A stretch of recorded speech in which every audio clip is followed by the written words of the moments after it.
If you surveyed Genshin lore enthusiasts and asked them which repeating in-game symbol was the most important one, you'd probably end up with a three-way split between the Primogem Star, the Triquetra, and the Quantum Eye. And while those symbols are definitely relevant for many reasons, I would like to add this symbol to the shortlist. It may not be as obvious why this symbol is so important, but I promise you, it is. I've dubbed this symbol the Homa symbol, mostly because its shape resembles the staff of Homa, and I've actually talked about this symbol quite a few times over the years. But the last time I really sunk my teeth into it was way back when Inazuma first came out, because the shape of the wings of the omnipresent god looked a heck of a lot like the staff of Homa. And I wanted to see if there was any connection, anything we could learn about this statue as a result of that. I did have some levels of success with this, but there was nothing too conclusive, which honestly is to be expected. The game was less than 2 years old at the time, and we lacked a lot of information that we have access to now. So here we are almost 3 years later, midway through Natlan's story, and this Homa symbol starts popping up again. As I am writing this theory, we are just on the cusp of entering patch 5.2, which will take us to visit the Nightwind tribe, and their domain is covered with Homa symbols. And I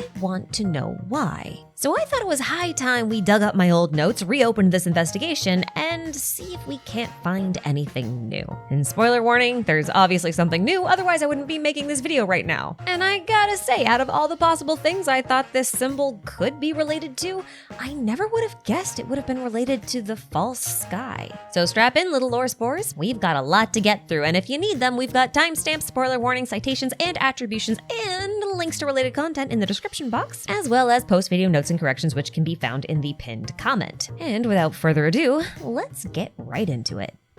Alright, so let's start with the basics. This is what I've dubbed the Homa symbol. You may not have many memories of this symbol appearing in-game, but trust me, it's just because you haven't been looking for it. Now that I've identified this symbol and marked it as something important, you are gonna start seeing it everywhere. And I do mean everywhere. Like, we've obviously got the staff of Homa and the wings of the omnipresent god, as I've previously mentioned, but we've also got the battle pass icon, Mekamush's mask, the sacred source mechanisms as viewed from above, Xiao's Yaksha mask, the head of Osile, the mask of Hilichurls, Ayato's constellation of all things, and even the Animo symbol if you want to stretch the visual language a bit. And there are so many more examples that start to pop up once you know what you're looking for that it feels like there should be some sort of pattern that starts to tie all these things together, because this can't just be a coincidence, right?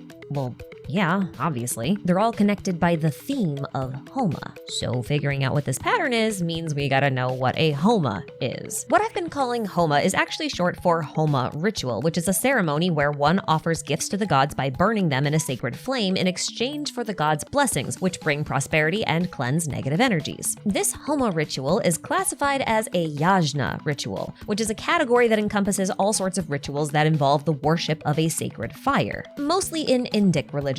These types of rituals are very, very common in Indic religions because fire was seen as a sort of gateway between the realms of the gods and the earthly realm, so anything offered to the fire was thought to be sent directly to the gods. With that knowledge in hand, it's fairly easy to look at the staff of Homa and see the way the edges look like flames and then assume that this must be the primary reference made here.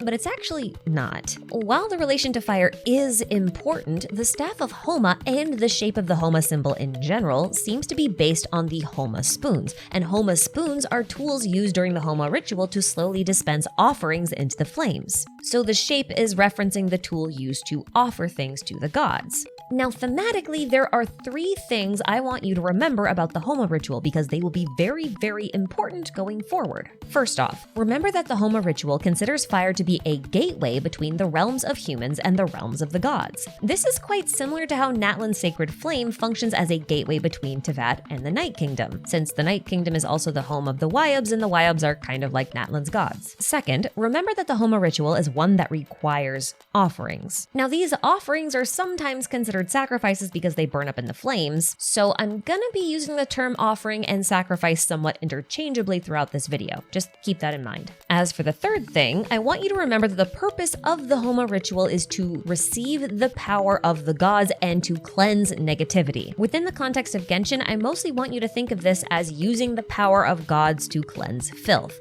And by filth, I'm including things like the resentment left behind by dead gods, forbidden knowledge, and also abyssal corruption. Now, this is part partly because the sacred flame of natlan, which is part of the in-game Homa rituals I'm going to be talking about, is made of phlogiston, a fire-like substance from which Genshin's elements were made, and the elements are very effective at cleansing abyssal energy. Now, the ability of the fire-like phlogiston to purify the abyss may be why both fire and the element of pyro are associated with the process of cleansing in Genshin. Just to give you a quick example, the description for the staff of Homa talks about a time during the Archon War where a plague born of godly resentment claimed many innocent lives and could only be repelled and cleansed by the burning of the afflicted bodies. I could list some more examples here, but honestly, they're not that hard to find, and we're gonna go over a few more throughout the rest of this video, so in the interest of time, I'll leave it there for now. Now, I'm sure some of you have already started to see how this Homa symbol might be connecting several seemingly unrelated things together. For example, the Homa symbol is on Xiao's mask because Xiao uses that mask as part of his ritual to cleanse the land of filth. The Animo symbol looks like the Homa symbol because it's often used to cleanse abyss-related dust. And the sacred source mechanisms run on phlogiston, which is like the sacred cleansing flames, and you start to see the pattern, right? But some of you may be quick to point out that the Homa symbol doesn't always resemble flames or even the Homa spoons. Sometimes, like in the case of the Battle Pass, the Animo symbol, or the Omnipresent God statue,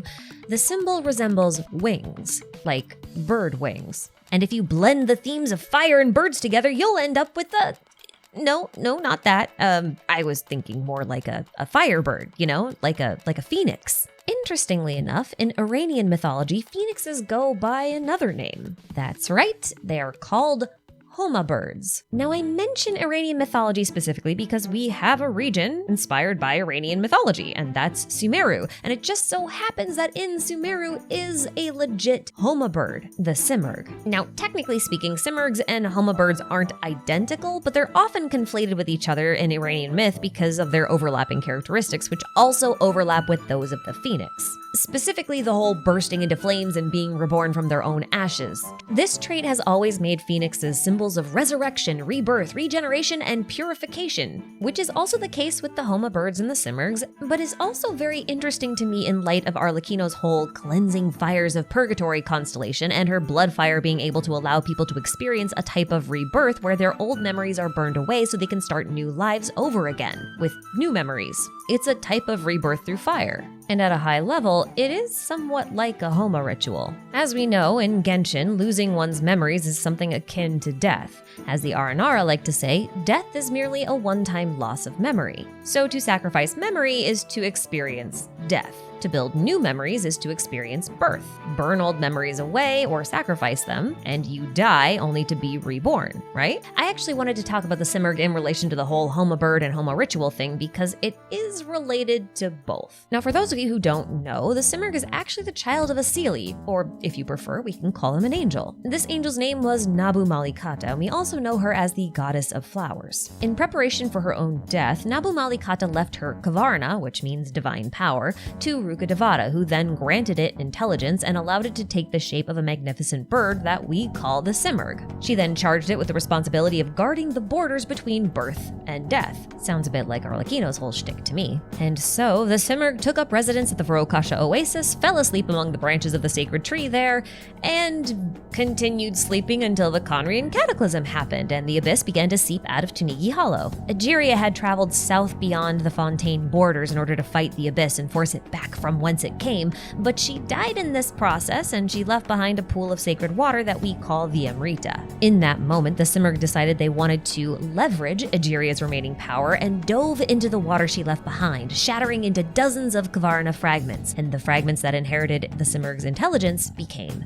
the Pari. The Pari then successfully fought off the abyss and therefore cleansed the land. Now let's look at this thematically. We have a Homa bird that sacrificed itself in order to receive the power of a god and cleanse the abyssal filth. Sounds like a Homa ritual, right? Well, this theme repeats itself 500 years later because when the traveler meets the Pari, Sorush, she bequeaths upon them the title of Yasnapati, which means one who offers, and then she immediately declares that her purpose in life is to sacrifice herself to cleanse the mark of a Posha from the sky. And if it wasn't obvious from the way it looks, the mark of the Posha is basically just a sign that the abyss is about about to breach the firmament. And we don't want the abyss coming back into Teyvat, so cleansing it is kind of important. Now, as far as I can tell, Yasnapati is not really a thing, but it does appear to be a play on the title Yajnapati. And as you may recall, Yajna is the category of Indic fire rituals that the Homa ritual belongs to. So a Yajnapati is someone who makes offerings to fire. Yasna, on the other hand, refers to water. So a Yasnapati is someone who makes offerings to the water.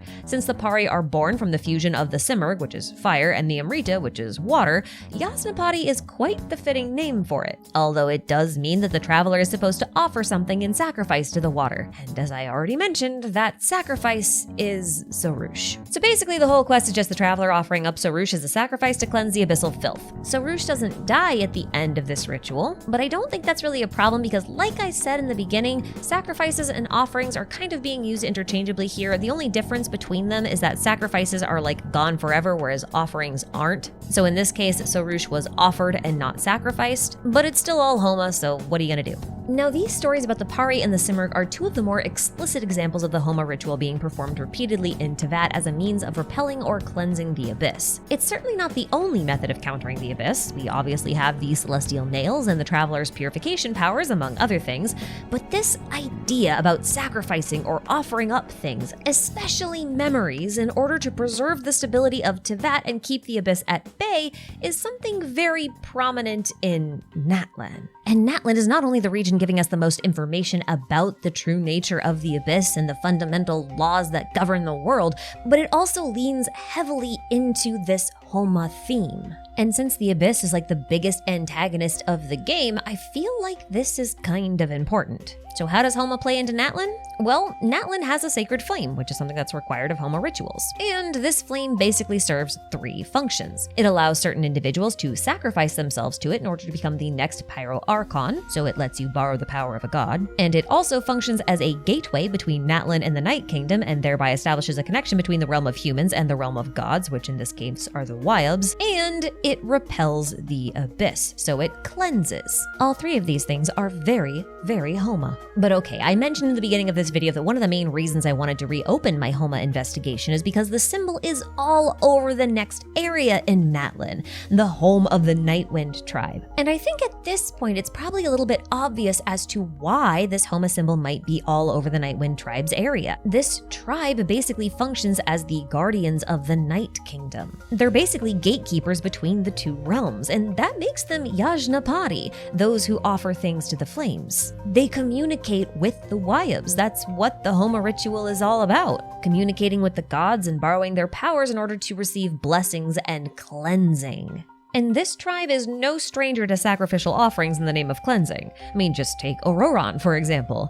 He was born with a fragmented soul, so the tribe attempted to stuff him full of more lost souls, which would be the filth in this case. And then they wanted to offer him up in sacrifice to the Night Kingdom.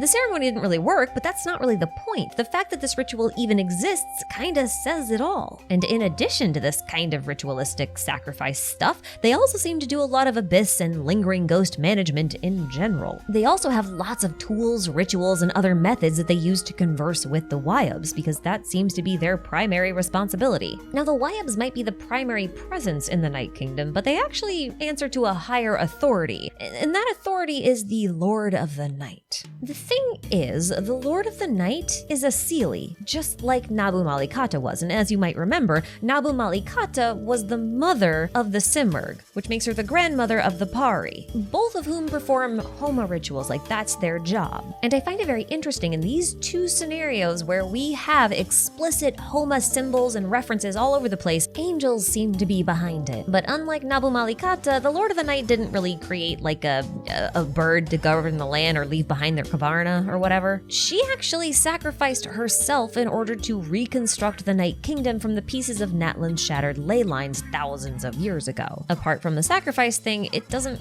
really sound like that has a lot to do with Homa. Or does it? Because pause and think about this for a second. We might not know much when it comes to the characteristics and powers of Seelies that were in their prime, but reconstructing ley lines through self-sacrifice does feel like a rather odd thing for a Seelie to be able to do.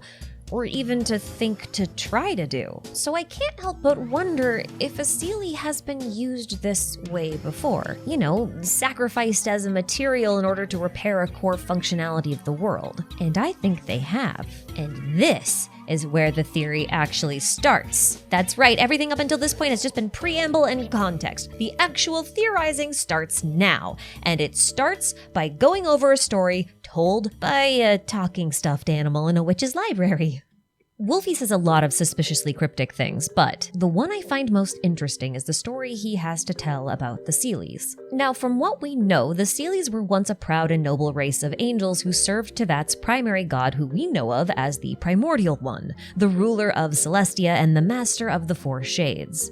Their duty was to care for and guide humanity, but one day a disaster struck and they just up and disappeared, leaving behind little ghostly wisps. The details surrounding their disappearance are only really found in embellished legends, which contradict each other, so up until Sumeru, we only really knew for sure that an Abyss-related disaster happened around the time they disappeared, and that was it. There was probably a connection, but we didn't really know what it was. But then we got a first-hand account of the event from a survivor of the disaster, Nabu Malikata, and what's interesting is that her account is the only one, apart from Wolfie's, which claims that the Seelies were exiled and punished. That is to say, their disappearance was not an accident. Which isn't to say that there wasn't a disaster, because there definitely was. The reasons behind why the disaster occurred are still a bit of a mystery. But what we do know is that the Seelies were responsible for the disaster even happening. And based on Nabu Malikata's account, we know the disaster involved the Abyss breaching the firmament, so I can only conclude that the Seelies were responsible for the Abyss breaching the firmament. This would have allowed the Abyss to seep in and corrupt massive areas of Tevat, which required the Primordial One to throw down a bunch of celestial nails in order to suppress it. Nabu Malikata then goes on to say that the Primordial One was furious and that the angels were sent into exile. But she also says that she was lucky to have retained her form through all of that. Now, I'd always thought that this was a reference to her somehow managing to escape abyssal corruption, but Wolfie has some additional context. He says that as punishment for the Seelies' mistakes, their master told each Seelie to place pieces of themselves upon a set of scales until they tipped to one side. If they placed their minds on the scales, they would become monsters. If they placed their bodies on the scales, they became ghosts who instinctively guided people to treasure. And this is how we know the story is about Seelies, by the way, because this is what Seelie ghosts do. Now, this should be the same event that Nabu Malikata describes as exile. And I know they don't really sound all that similar, but Nabu Malikata does go on to say that her master, the Primordial One, stripped the Seelies of their connection to heaven and their powers of enlightenment, which we could interpret to mean their intelligence or their sentience, or rather their minds. So I think this would be somewhat like turning a Pari into a Kavarna song. Because the Pari and the Kavarna are technically the same thing, the only real difference is that the Pari possess intelligence. So, you might be wondering what this has to do with all the Homa talk. Well, it all started with this mural. Now, in this mural, you can see what appears to be a giant black dragon attacking Irminsul unsuccessfully from the other side of what appears to be a protective barrier. Now, note the two tallest figures on the murals.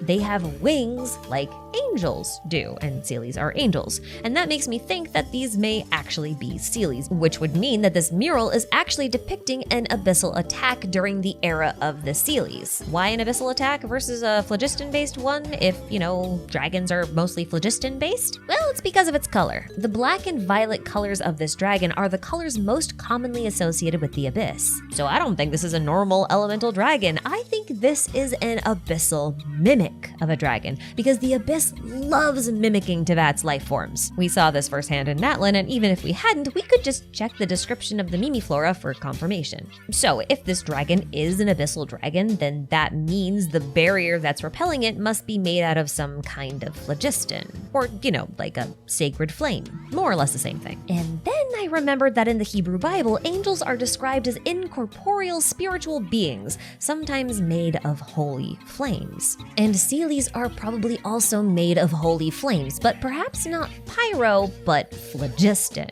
As the source of all elements, being made of phlogiston could explain why Seelies can change their own personal elemental expression to suit their environment, and it could also explain why a Seelie settled into their court burns like the flames of a candle. Now in Song of Seelie, it describes the fallen Seelies as stripped of all that the body once held close and the soul once held dear. Song and memories are all that now remain of yesteryear. So if the weak blue flames are all that's left of the Seelies, then those flames must be what's left of their memories. Now with that in mind, you remember how in Act 3 of Natlan's Archon quest, Malvika says that they can repel the abyss by using the Gnosis to weave a net made from the souls of the dead and all the memories stored in the Night Kingdom? Well, logically, this net should function somewhat like a dome or a barrier, right? So what if that's what this barrier on the mural is? Like a soul net, a big old barrier of sacrificed souls that protects Teyvat from the abyss. But hold on a second, because that sounds an awful lot like the firmament itself, or shall we say the false sky. After all, it's a sort of barrier that prevents things from entering or leaving Teyvat, and the Lovecraftian horrors of the abyss should be on the other side of it, right? And we know that the stars of the false sky are merely rocks, and that they contain the accumulated memories of certain individuals within Teyvat, like basically anyone who has a constellation, and that already sounds like a kind of memory or soul network. So here's what I'm thinking. What if the Primordial One erected an initial protective barrier in order to shield the world from the harmful effects of the abyss thousands of years ago, like way back when they were first conquering the world? Maybe they made it out of the remains of the conquered dragons, I don't know. But then a while later, after they had created humans and kind of established some basis of civilization, the Seelies did something that created a hole in this barrier, allowing the abyss to infect the world again. Well, this time there were no more dragons to repair the sky with, so the Seelies would have had to take responsibility for their mistakes and offer themselves up in sacrifice to patch the sky. They were supposed to weave themselves into the soul net, to become the barrier itself. And the process by which they accomplish this is to offer themselves up in sacrifice through a Homa-style ritual, because that would then cleanse the abyss and patch the sky. Now you might be wondering why then the Primordial One would ask the Seelies to choose between sacrificing their mind and body, and that's because I think there are two nets. The ley lines beneath the ground are basically a memory network. I would assume the abyssal invasion heavily damaged them, so some Seelies would be needed to stabilize and stitch together the ley lines, which is basically what the Lord of the Night did. And if you think about it in this context, the reason why she would have known how to do this or even thought to try to do this might be because she saw other Seelies having to do this elsewhere. The rest of the Seelies that weren't patching the ley lines would then be used to patch the sky. So we'd have the ley line ground net and the firmament sky net. And I would also consider both to be types of tapestries. After all, you weave fabric on a loom, and the loom of fate is used to weave new ley lines, right? And fate is controlled by constellations in the sky. Now at this point, you might still be a little skeptical about this outlandish declaration of mine, and that's totally okay. We still have one more thing to talk about here. The real reason I wanted to write this theory in the first place, even though I kind of misled you into believing it all had to do with Natlan. The truth is, the real motivations behind this theory all comes back to Khaenri'ah. As a nation, Khaenri'ah is kind of unique, as its location has a lot of abyssal leakage that they have to fight off on their own, no Celestia required. And 500 years ago, they failed to stop an abyssal disaster. Well, it would actually be more accurate to say that of the 6 people who were supposed to deal with this threat, 5 of them decided to abstain and become sinners, leaving only Dainslift to deal with the aftermath. Now, this was the beginning of the Khaenri'an cataclysm, as far as we know anyway.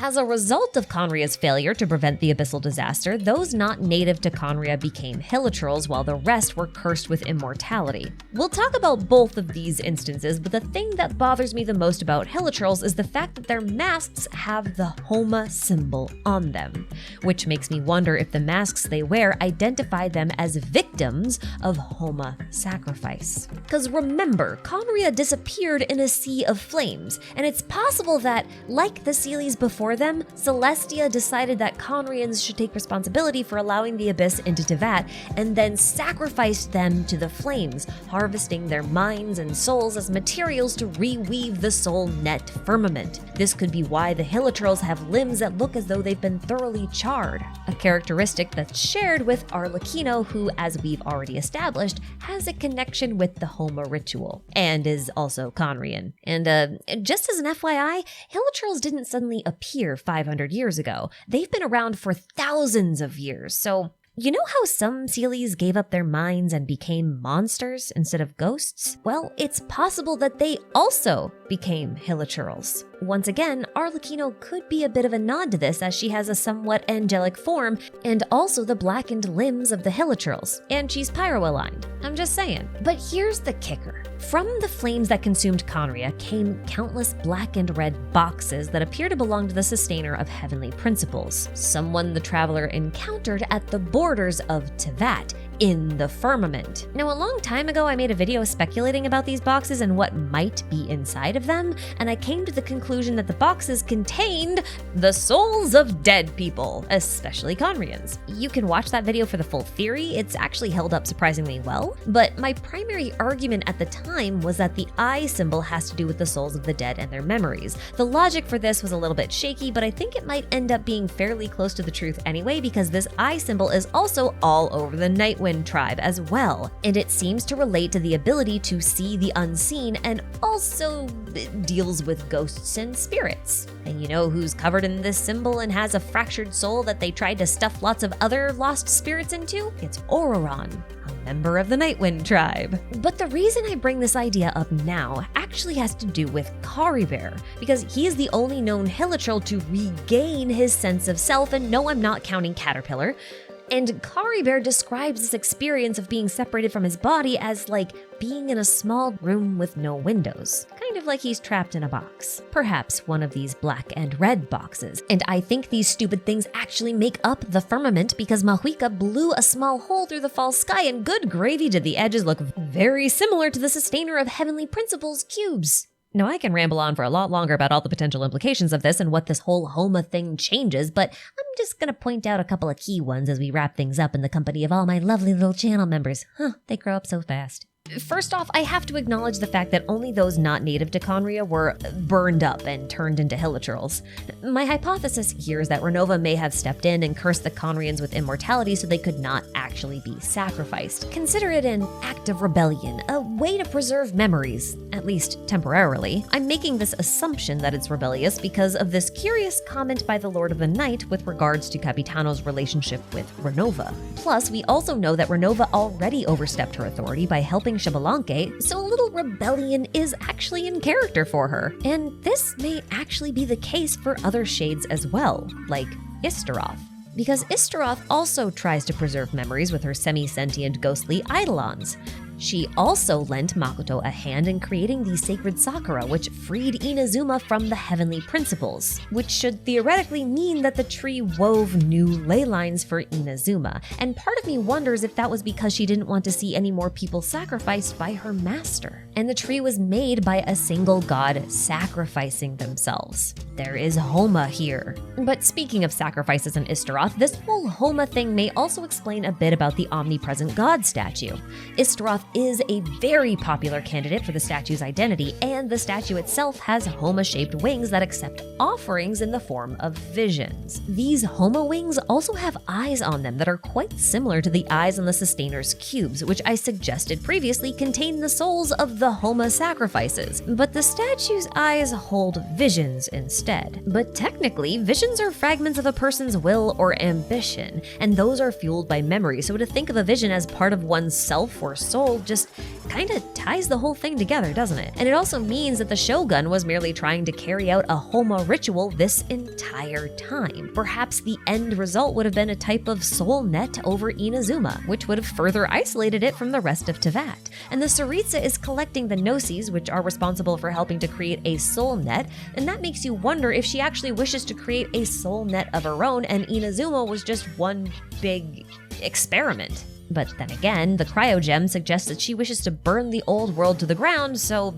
I don't know, maybe she wants to offer the whole world up in sacrifice for some reason. As for my last bit of speculation, well, it has to do with descenders. Gnosis are made from descenders after all, and they can also make a soul net. So that got me thinking about the possibility that the whole will to rival a world thing might open up the possibility of the Traveler becoming a new net. Like, by themselves. Like, maybe their soul could envelop the whole world and the Abyss Twin along with the Sinners are merely out here perusing alternative options because having the Traveler sacrifice themselves to protect the world might not seem like a very appealing option. I don't know. The possibilities are endless, but this video is not. This is actually the end of the video because I am both out of channel members and brain juice to share. So thank you all so much for sticking with me to the very end. I hope you enjoy the heck out of this new patch, and I hope you enjoyed this video, and I also hope you have a lovely day. Take care of yourselves out there, and I'll see you next time.